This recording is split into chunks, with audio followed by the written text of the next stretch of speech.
umkhuba omubi engubona wenzeke eNingizimu Afrika. Ngiyangizwa ngithi ngaphambi kokuba ngikhuze ngizoqala ngixolisele omunye wabafowethu okhona la kuMaskandi ohlukanisa iminyaka ukhuzana. Ngiyaxolisela kumina abafowethu lezo angixoleli kanti nenhliziyo ezimbi mina nifuze bange ngoba mina nenhliziyo enhle ngaxolela naba lo ngizwe nje. Okay, kulungile ngoba nimxoleli. Futhi ngicabanga ukuthi ke uyena ofanele axolise kimi. Enzeni? Axolise kuphi? Emdletsheni. Axolise kuphi? Axolise kuphi?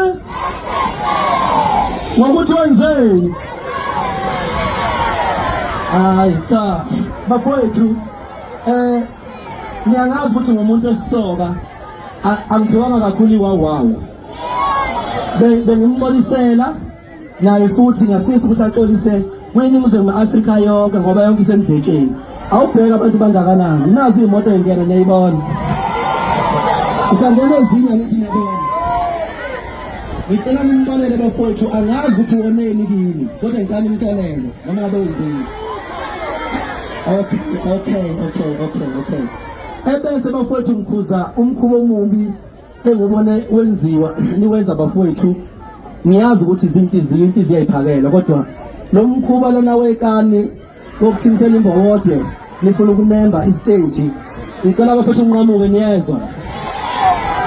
Njengoba ngingumholi mina ngiyi-public figure, into engiyikhulumayo abantu bayayenza, into engiyithandayo abantu bayayithanda, into engayifuna abantu banjani? Into engayifuna abantu banjani ngapha? Into engayithandi mina abantu banjani?